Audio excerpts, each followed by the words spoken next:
Hi friends, welcome back to my channel. ಇವತ್ತಿನ ಈ ವಿಡಿಯೋದಲ್ಲಿ ನಾವು ಶಿಕ್ಷಕರ ದಿನಾಚರಣೆಯ ಭಾಷಣದ ಬಗ್ಗೆ ನೋಡೋಣ. ಈ ವಿಡಿಯೋ ಇಷ್ಟವಾದಲ್ಲಿ ಲೈಕ್, ಶೇರ್ ಹಾಗೆ ಸಬ್ಸ್ಕ್ರೈಬ್ ಮಾಡ್ಕೊಳ್ಳಿ. ಇನ್ನಷ್ಟು ವಿಡಿಯೋಕ್ಕೋಸ್ಕರ ಕಮೆಂಟ್ ಮೂಲಕ ತಿಳಿಸಿ. ಹಾಗೆಯೇ ಫ್ರೆಂಡ್ಸ್ ಆ್ಯಂಡ್ ಫ್ಯಾಮಿಲಿಗೆ ಕೂಡ ಶೇರ್ ಮಾಡಿ. ವೇದಿಕೆಯ ಮೇಲಿರುವ ಗಣ್ಯರೇ, ಪೂಜ್ಯ ಗುರುಗಳೇ ಹಾಗೂ ನನ್ನ ಪ್ರೀತಿಯ ಸಹಪಾಠಿಗಳೇ, ಎಲ್ಲರಿಗೂ ನಮಸ್ಕಾರ. ಇಂದು ಸೆಪ್ಟೆಂಬರ್ 5. ನಮ್ಮ ದೇಶದಾದ್ಯಂತ ಶಿಕ್ಷಕರ ದಿನಾಚರಣೆಯನ್ನು ಅತ್ಯಂತ ಸಡಗರದಿಂದ ಆಚರಿಸಲಾಗುತ್ತಿದೆ. ಈ ಪವಿತ್ರ ಸಂದರ್ಭದಲ್ಲಿ ನಮ್ಮ ಬದುಕನ್ನು ರೂಪಿಸುವ, ನಮಗೆ ಜ್ಞಾನದ ಬೆಳಕನ್ನು ನೀಡುವ ಎಲ್ಲ ಶಿಕ್ಷಕ ವೃಂದಕ್ಕೆ ನನ್ನ ಹೃತ್ಪೂರ್ವಕ ನಮನಗಳು. ಈ ವಿಶೇಷ ದಿನದಂದು ನಿಮ್ಮೆದುರು ಶಿಕ್ಷಕರ ಮಹತ್ವದ ಕುರಿತು ಕೆಲವು ಮಾತುಗಳನ್ನು ಹಂಚಿಕೊಳ್ಳಲು ನಾನು ಹೆಮ್ಮೆ ಪಡುತ್ತೇನೆ. ಭಾರತದ ಶ್ರೇಷ್ಠ ತತ್ವಜ್ಞಾನಿ, ಮಹಾನ್ ಶಿಕ್ಷಣ ತಜ್ಞ ಮತ್ತು ದೇಶದ 2ನೇ ರಾಷ್ಟ್ರಪತಿಯಾಗಿದ್ದ ಡಾಕ್ಟರ್ ಸರ್ವಪಲ್ಲಿ ರಾಧಾಕೃಷ್ಣನ್ ಅವರ ಜನ್ಮದಿನದ ನೆನಪಿಗಾಗಿ ನಾವು ಪ್ರತಿ ವರ್ಷ ಈ ದಿನವನ್ನು ಶಿಕ್ಷಕರ ದಿನವನ್ನಾಗಿ ಆಚರಿಸುತ್ತೇವೆ. ಅವರ ಜನ್ಮದಿನವನ್ನು ಆಚರಿಸಲು ವಿದ್ಯಾರ್ಥಿಗಳು ಬಯಸಿದಾಗ ರಾಧಾಕೃಷ್ಣನ್ ಅವರು ನನ್ನ ಹುಟ್ಟುಹಬ್ಬವನ್ನು ಬೇರೆಯಾಗಿ ಆಚರಿಸುವ ಬದಲು ಆ ದಿನವನ್ನು ಶಿಕ್ಷಕರ ದಿನ ಎಂದು ಆಚರಿಸಿದರೆ ನನಗೆ ಹೆಮ್ಮೆಯಾಗುತ್ತದೆ ಎಂದಿದ್ದರು. ಅವರ ಈ ಆಶಯದಂತೆ 1962ರಿಂದ ನಿರಂತರವಾಗಿ ಈ ದಿನವನ್ನು ಆಚರಿಸುತ್ತಾ ಬರಲಾಗಿದೆ. ನಮ್ಮ ಭಾರತೀಯ ಸಂಸ್ಕೃತಿಯಲ್ಲಿ ಶಿಕ್ಷಕರಿಗೆ ಅತ್ಯುನ್ನತ ಸ್ಥಾನವನ್ನು ನೀಡಲಾಗಿದೆ.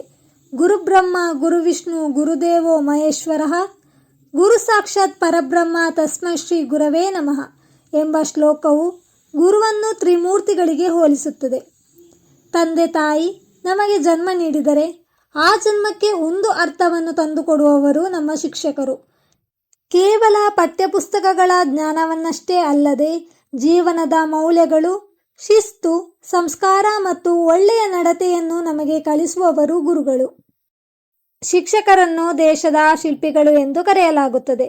ಕುಂಬಾರನು ಮಣ್ಣಿಗೆ ಒಂದು ಸುಂದರ ರೂಪ ಕೊಡುವಂತೆ ಶಿಕ್ಷಕರು ಪ್ರತಿ ವಿದ್ಯಾರ್ಥಿಯೊಳಗಿನ ಸುಪ್ತ ಪ್ರತಿಭೆಯನ್ನು ಗುರುತಿಸಿ ಅವರ ಭವಿಷ್ಯವನ್ನು ಸಿದ್ಧಪಡಿಸುತ್ತಾರೆ.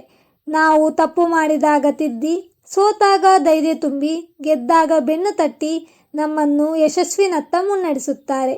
ಸಮಾಜದಲ್ಲಿ ವೈದ್ಯರು, ಇಂಜಿನಿಯರ್ಗಳು, ವಿಜ್ಞಾನಿಗಳು, ನಾಯಕರು ಸೃಷ್ಟಿಯಾಗಲು ಮೂಲ ಕಾರಣ ಶಿಕ್ಷಕರೇ ಆಗಿರುತ್ತಾರೆ. ಒಂದು ಮೇಣದ ಬತ್ತಿ ತಾನು ಕರಗುತ್ತಾ ಇತರರಿಗೆ ಬೆಳಕನ್ನು ನೀಡುವಂತೆ ಶಿಕ್ಷಕರು ತಮ್ಮ ಇಡೀ ಜೀವನವನ್ನು ವಿದ್ಯಾರ್ಥಿಗಳ ಏಳಿಗೆಗಾಗಿ ಮುಡಿಪಾಗಿಡುತ್ತಾರೆ. ಅವರ ತ್ಯಾಗ, ತಾಳ್ಮೆ ಮತ್ತು ಮಾರ್ಗದರ್ಶನಕ್ಕೆ ಯಾವುದೇ ಬೆಲೆ ಕಟ್ಟಲು ಸಾಧ್ಯವಿಲ್ಲ. ಇಂದು ನಾವೆಲ್ಲರೂ ಈ ಮಟ್ಟದಲ್ಲಿ ನಿಂತು ಮಾತನಾಡಲು ನಮ್ಮ ಗುರುಗಳೇ ಪ್ರಮುಖ ಕಾರಣ.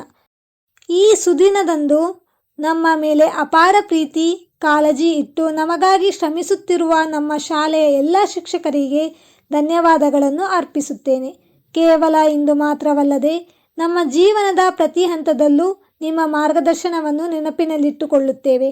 ನೀವು ತೋರಿದ ಹಾದಿಯಲ್ಲಿ ನಡೆದು ದೇಶದ ಉತ್ತಮ ಪ್ರಜೆಗಳಾಗಿ ನಿಮ್ಮ ಹೆಸರನ್ನು ಉಳಿಸುತ್ತೇವೆ ಎಂದು ಈ ಮೂಲಕ ಭರವಸೆ ನೀಡುತ್ತೇನೆ.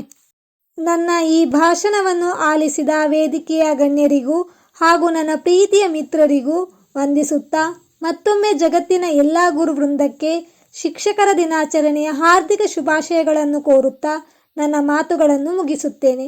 ಧನ್ಯವಾದಗಳು. ಜೈ ಹಿಂದ್, ಜೈ ಕರ್ನಾಟಕ ಮಾತೆ.